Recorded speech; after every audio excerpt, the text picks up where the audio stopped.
여러분 기도는 호흡이라고 말합니다. 지금 우리가 가만히 있는 것 같지만 우리 폐는 끊임없이 계속해서 숨쉬기를 하고 있습니다. 사람은 이 숨통이 막혀버리면은 죽어버리듯이 기도는 쉬지 않고 끊임없이 계속해서 해야 되는 것입니다. 그래서 데살로니가전서 5장 13절 쉬지 말고 기도하라. 오늘 호산나 찬양대 찬양과 같은데요. 쉬지 말고 기도할 것을 우리에게 말씀하고 있습니다. 오늘 말씀에도 보면요, 예수님께서는 항상 기도하고 낙심하지 말아라 라고 말씀하십니다. 우리 1절 말씀에 나오는데요, 우리 같이 한번 읽어보도록 하겠습니다. 시작. 예수께서 그들에게 항상 기도하고 낙심하지 말아야 할 것을 비유로 말씀하여. 성경에서는 계속해서 우리의 마음에 관해서 말씀합니다. 너희는 마음을 강하게 하고 담대히 하라. 두려워하지 말아라. 놀라지 말아라. 감사함으로 하나님께 기도하면 하나님께서 너희 마음의 생각, 너희 하나님의 평강이 너희 마음의 생각을 지키신다라고 이렇게 말씀하십니다. 예수님도 우리가 항상 기도하되 낙심하지 말아라 라고 말씀하시면서 오늘 한 가지 비유를 들어서 말씀을 하십니다. 어떤 도시에 하나님을 두려워하지 않고 또 사람도 무시하는 한 불의한 재판관이 있는데 한 과부가 그에게 자주 찾아오는 거예요. 자주 찾아와서 자기의 원한을 풀어달라고, 내 원한을 풀어달라고 그렇게 간구하니까 이 재판관이 귀찮아서 과부의 원한을 풀어주었다라는 이야기입니다. 불의한 재판관도 과부의 이러한 원한을 풀어주는데 하물며 하나님께서 백성들의 밤낮, 하나님의 택한 백성들의 밤낮 부르짖는 그 원한을 속히 응답하지 않겠느냐. 그런데 우리 주님이 속히 다시 오실 텐데 그 주님이 오셨을 때 그 믿음을 보겠느냐 하는 것이 오늘 말씀입니다. 오늘 말씀에 예수님께서 기도를 설명을 하시면서 제일 초두에 왜 하나님을 두려워하지 않고 또 사람을 무시하는 그 못된 재판관을 소개하실까요? 우리가 인생을 쭉 살다 보면은 우리 인생의 가장 스승이 되고 우리 인생의 가장 영적인 도우미 역할을 하는 사람을 보면은 악한 사람들인 것을 볼 수가 있습니다. 눈에 가시 같은 사람, 굉장히 마음을 불편하게 하는 사람, 내 인생에 정말 아주 치명적인 그런 사람이 나를 기도의 골방으로 밀어넣는 결정적인 역할을 하게 되는 것을 볼 수가 있습니다. 여러분, 한나를 한번 보십시오. 한나가 기도하게 된 한나는 아기를 못 낳아서 한이 맺힌 여인입니다. 사무엘상 1장에 보면 한나가 그가 왜 기도를 시작했죠? 분인나 때문이었습니다. 분인나가 누구죠? 한나의 남편 엘가나가 두 사람의 아내가 있었는데 한나 말고 또 다른 아내가 바로 분인나입니다. 그런데 분인나는 한나의 대적, 한나의 원수덩어리, 눈에 가시, 인생이 가장 불편한 사람, 밤에 잠을 못 이루게 하는 사람, 꿈에도 보고 싶지 않은 사람, 그 사람 정말 싫어하는 사람이 분인나였어요. 한나는 그 대적 분인나 때문에 하나님 앞에서 끊임없이 계속 울었던 것입니다. 한나는 매년 그 실로에 있는 여호와의 집에 올라가서 하나님 앞에 계속 기도하는 기도의 채널을 가지고 있었는데요. 올라가서 기도할 때마다 하나님 앞에서 울고 불고 하나님 앞에서 몸부림을 치면서 기도했어요. 통곡하면서 기도합니다. 한나가 이렇게 기도의 자리를 확보하고 기도의 시간을 끊임없이 사수해 갔어요. 그러자 하나님께서는 한나의 태문을 열어주십니다. 그래서 한 시대에 귀하게 쓰임받은 사무엘이라는 아들을 낳게 하십니다. 성경에 또 하나의 기도의 모델이 있다면 에스더입니다. 에스더가 여러분 왜 기도하죠? 자기는 이미 한 나라의 왕의 그 왕후가 되었는데 왜 기도하겠습니까? 에스더가 기도한 이유는 하만이라는 사람 때문이었습니다. 하만이라는 사람은 바사 제국의 총리 대신이었는데 이 사람을 조사해 보면 이 사람은 출신이 아말렉 족속이었습니다. 출애굽기에 보면요, 하나님께서 아말렉 족속을 아주 진멸해 버려라 라고 이렇게 명령을 하셨습니다. 아니, 자비로우신 하나님이, 사랑과 은혜가 풍성하신 하나님이 어떻게 이렇게 한 족속 아말렉 족속을 철천지 원수로 설정하시고 그 민족을 완전히 진멸해 버리라 이렇게 말씀하실까? 그 자손을 완전히 어떻게 씨를 말려 버리라고 이렇게 말씀하실 수 있을까라고 생각합니다. 아말렉 족속들은 하는 짓거리를 보면은 꼭 마귀가 하는 짓과 똑같습니다. 이스라엘 백성들이 출애굽을 할 때 그 대열에서 뒤처지는 사람들이 있어요. 낙오된 사람들, 병든 사람들, 또 지친 사람들, 지쳐서 뒤로 낙오된 사람들은 아말렉 족속이 여지없이 공격해서 그들을 죽여버렸습니다. 마귀가 하는 짓과 똑같은 짓을 하는 거예요. 그래서 성경은 아말렉 족속을 대적이라고 하고 대적 아말렉 족속을 진멸하라고 선포하는 것입니다. 그 아말렉 족속의 후손이 바로 이 하만이라는 사람이었어요. 이 하만은 바사 제국의 여러 성읍 안에 여러 유대인들이 흩어져서 살고 있었는데 포로되어서 흩어져 사는 그 유대인들을 몰살시켜 버리려는 그 작당을 꾸몄습니다. 이런 아주 위기의 상황, 일촉즉발의 이런 민족의 위기의 상황을 알게 된 에스더가 죽으면 죽으리라. 내가 왕후가 된 것은 이때를 위함이 아니냐 하면서 그가 왕후의 지위를 포기하고 금식하면서 하나님 앞에 일사각오로 기도하기 시작했어요. 그러자 하나님께서는 모든 상황을 역전시켜 주셨습니다. 그래서 모르드게를 매달아서 죽이려고 했던 그 장대 하만이 자기가 매달려서 죽게 되었습니다. 그리고 모든 유대인들이 다 구출되는 완전히 대역전극이 벌어집니다. 그래서 이날이 유대인 민족의 절기인 부림절이 된 것입니다. 그렇게 된 것이 바로 무엇 때문에 그렇게 된 거죠? 에스더의 그 몸부림치는 일사각오의 기도 때문이었습니다. 여러분, 우리가 살다 보면은 내 마음 가운데 가시 같은 사람, 불편한 사람들이 있습니다. 우리가 설 명절이 되고 또 가족들을 만날 때마다 다 정겨운 가족들은 아니죠. 네. 가족 중에는 안 만나고 싶은 가족도 있어요. 내가 지난 추석 때, 내가 지난 휴가 때 들었던 말을 생각하면은 내가 시동생은 만나고 싶지 않다. 내가 처갓집에는 아예 안 가고 싶다. 그런 게 있습니다. 내일 아침에 이제 출근을 하시잖아요. 출근할 때도 빨리 출근해가지고 이 마귀 새끼 같은 팀장님을 얼른 뵈야지. 그런 분이 계시겠습니까? 싫은 사람이 있어요. 만나고 싶지 않은 사람이 있습니다. 우리가 가정이나 직장이 다 원만하게 다 지내면은 얼마나 좋겠습니까? 그런데 그렇지 않은 사람도 있어요. 그런데 우리가 살다 보면은 이 눈에 가시 같은 사람, 내 인생에 가장 치명적인 해악을 끼친 그 사람 때문에 내가 겸손해지는 것을 우리가 볼 수가 있습니다. 그 인간 때문에 할 수 없이 내가 하나님 앞에 나가서 울게 되는 거예요. 그것 때문에 그것이 나의 기도의 제목이 되는 것입니다. 여러분, 아브라함은요, 우상을 만드는 집안에서 태어났어요. 믿는 사람이 아무도 없었습니다. 근데 갈 바를 알지 못하는 가운데 하나님 한 분만을 의지하면서 믿음으로 나아가서 그가 믿음의 조상이 됩니다. 그는 맨 땅에 헤딩하는 삶이었어요. 아무것도 그를 도와줄 사람이 없었습니다. 근데 개척정신, 도전정신, 모험정신으로 그는 살 수밖에 없던 사람입니다.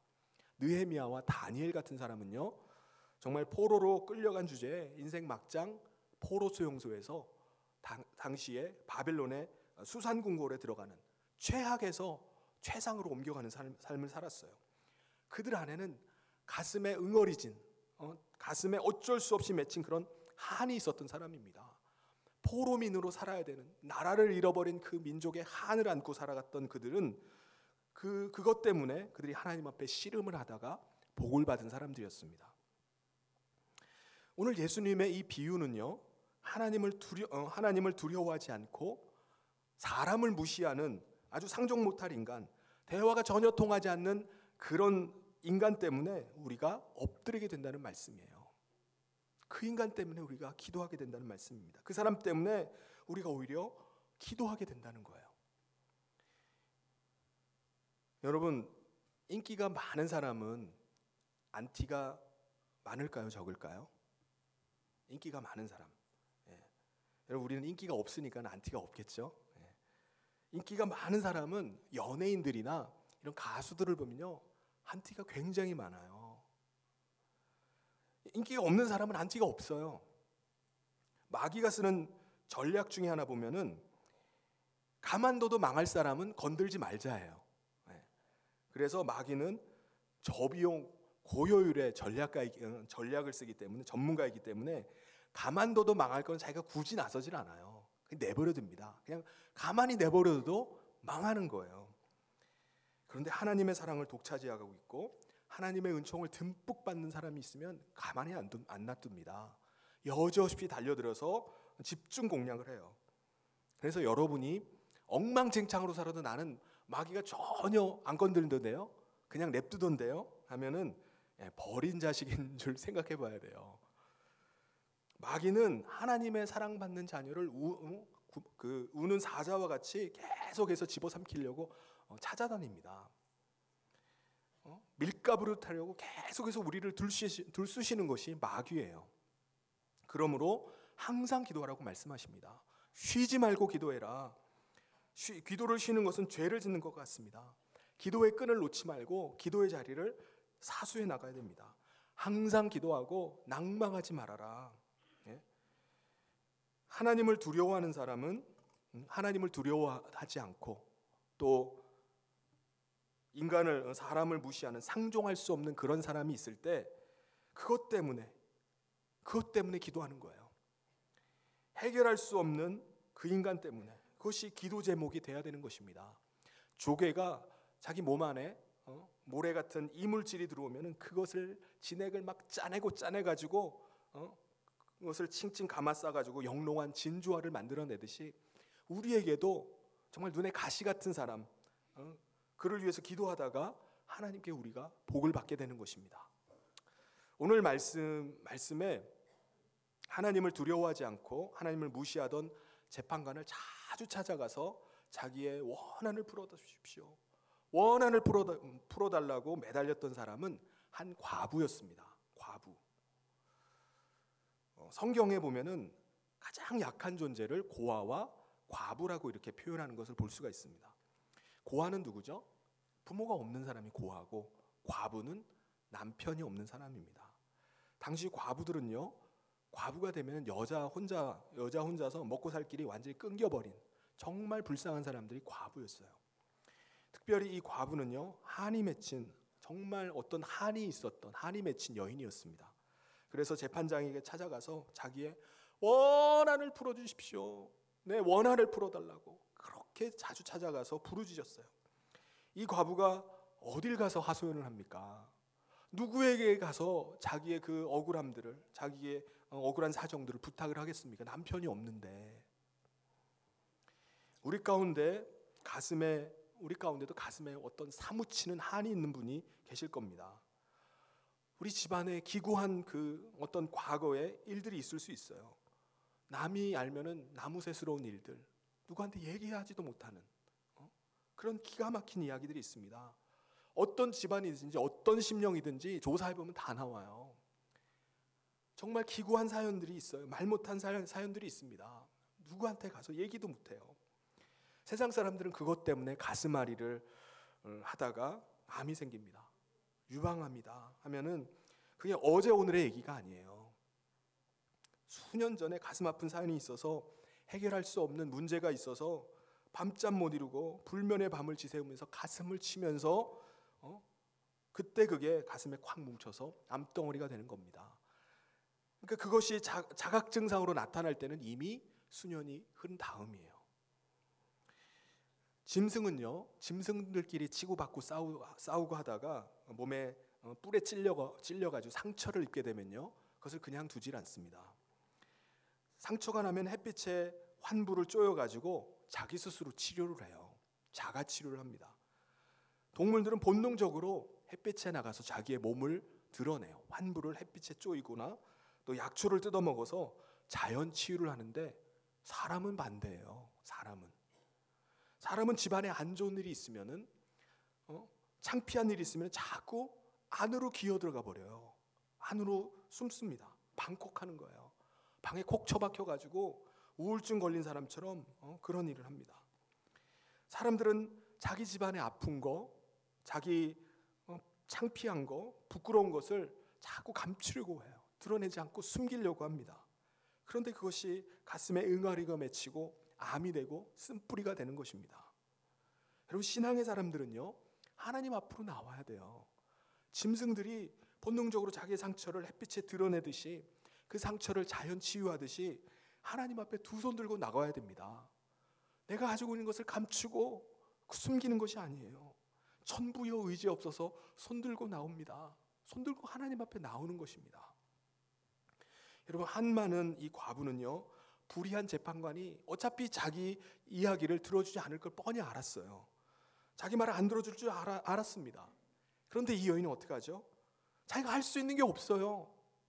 그냥 그 재판장에, 불의한 재판장에게 가서 번거롭게 하는 것밖에 없는 거예요.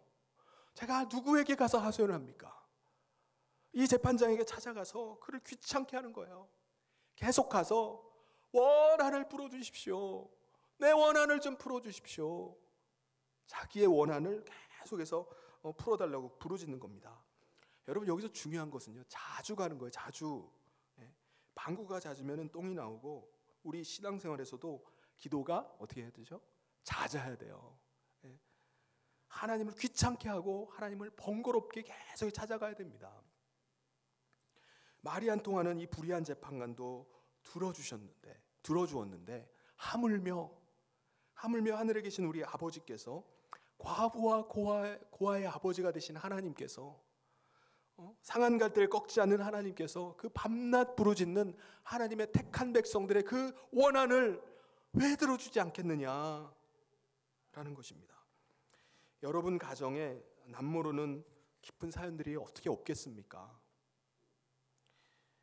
친정 엄마, 돌아가신 할머니를 한번 여러분 생각해 보시기 바랍니다. 여러분, 그 시대에, 그 세대에 뭐 떵떵거리고 산 사람이 어디 있습니까? 실컷 배부르게 먹고 제가 공부하고 싶은 거 다 공부한 사람이 어디 있어요? 그런 사람이 몇 분이나 있겠습니까? 다 찢어지게 가난하고 힘든 삶을 살았어요. 그 삶 속에서 한이 맺힌 겁니다. 한이.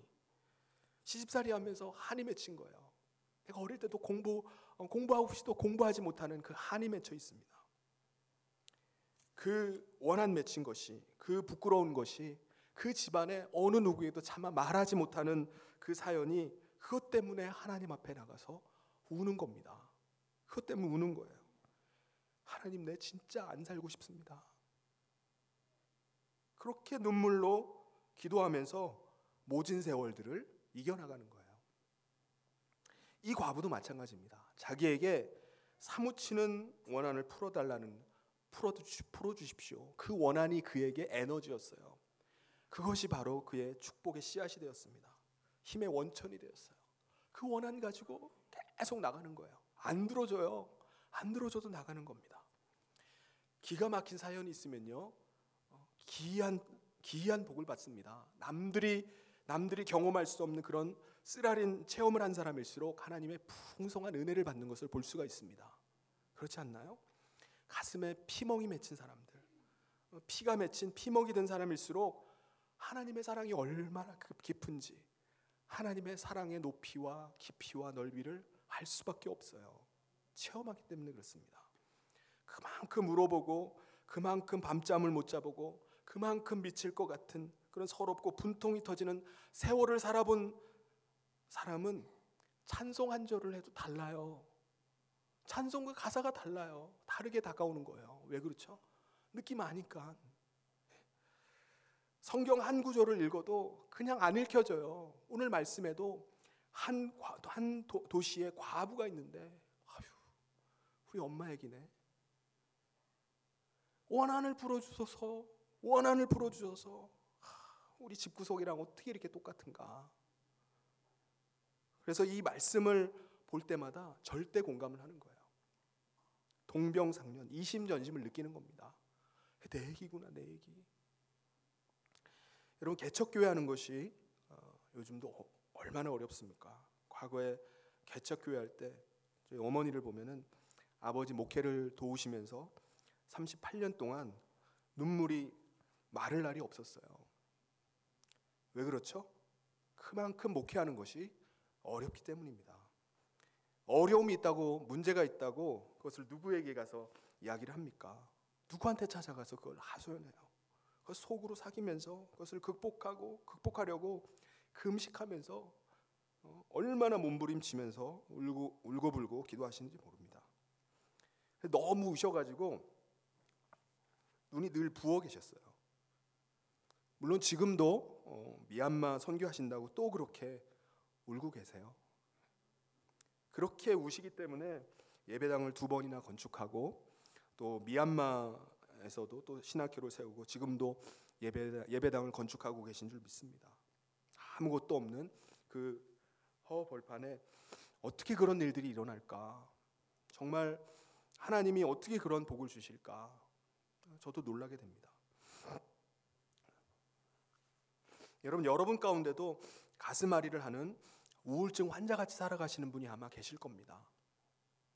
차마 말로 못하는, 속으로 삼키지 않으니 정말 우울해지고 밤에 잠을 자도 잠을 자는 것 같지 않고 뼈가 녹는 것 같은 그런 삶을 살아가는 것입니다. 근데 여러분, 그렇게 할 필요가 없습니다. 그렇게 할 필요가 없어요. 짐승들은 다치면은 햇빛에 자기의 환부를 드러내서 햇빛에 쪼여서 자연 치유를 하고 본능적으로 약초를 뜯어 먹어요. 우리 믿는 자들은 우리의 환부를 하나님 앞에 드러내는 겁니다. 그걸 감추고 있고 숨기고 있는 것이 아니라 하나님 앞에 드러내는 거예요. 그게 뭡니까? 그게 기도예요. 기도. 우리의 숨통을 다시 트이게 하는 것이 바로 기도입니다. 우리가 살아나게 하는 것이 바로 기도입니다. 여러분 가정에 가슴 아픈 일이 있으십니까? 여러분의 사업에, 여러분 직장에 가슴 아픈 일이 있으신가요? 하나님 앞에 가서 우시기를 바랍니다. 한나도 그렇게 통곡하고 기도했습니다. 에서도 죽을 각오를 하고 죽으면 죽으리라 금식하면서 기도했어요. 그래서 그 시대에 그 귀한 종들로 귀하게 쓰임을 받았던 것입니다. 그런데 오늘날 많은 사람들은 그냥 부끄러워만 해요. 창피하기만 합니다. 그냥 이것이 내 팔자거니, 이것이 나의 한계라고 생각만 하고 끝내버리는 것입니다. 여러분, 안 됩니다. 부끄러운 만큼, 아픈 만큼, 서러운 만큼, 분한 만큼, 힘든 만큼 그것이 전화위복이 될 수가 있습니다. 흥이 변해서, 한이 변해서 흥이 되고 슬픔이 변해서 기쁨이 되는 것입니다. 세월이 지나면은 그 원한 맺힌 사연들이 인생 최고의 자산이 될 줄 믿습니다. 가슴에 사무치는, 뼈에 사무치는 그런 힘든 일이 있다면, 어려움이 있으면은 그걸 감사하시길 바랍니다. 그것 때문에 내가 엎드리고, 그것 때문에 내가 중단할 수 없고, 그것 때문에 내가 포기할 수 없이 끝까지 밀어붙이는 에너지가 되는 거예요. 축복의 씨앗이 되는 것입니다. 오늘 성경 말씀에서 말씀하고 있는 핵심은 그겁니다. 너희들이 원한을 품으라는 거예요. 원한을 품어라. 한을 품으라는 거예요.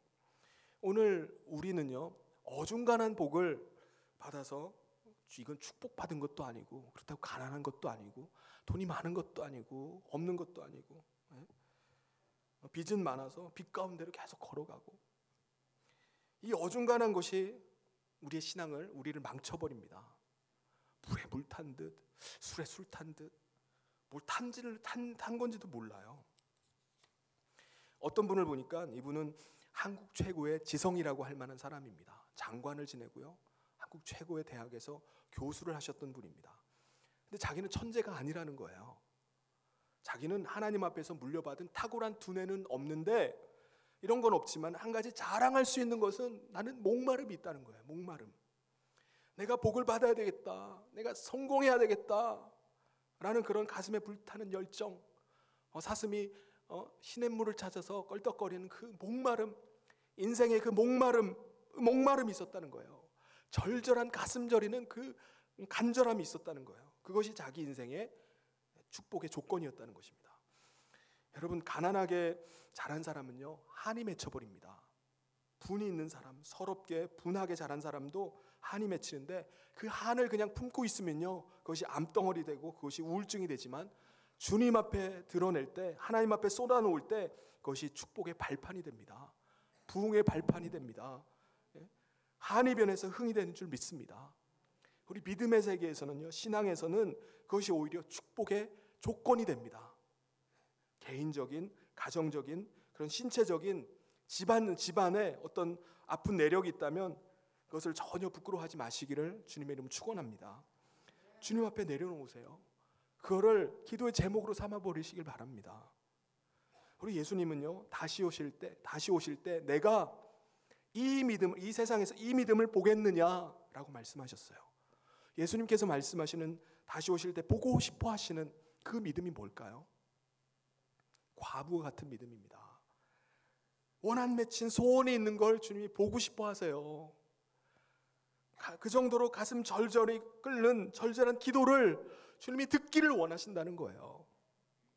엘리야는요, 우리와 같은 성품의 사람이지만 극심한 우울증이 와서요, 로뎀나무 그늘에 앉아서 자살하고 싶어 했습니다. 그만큼 여자의 말 한마디에 내상을 깊이 입었습니다.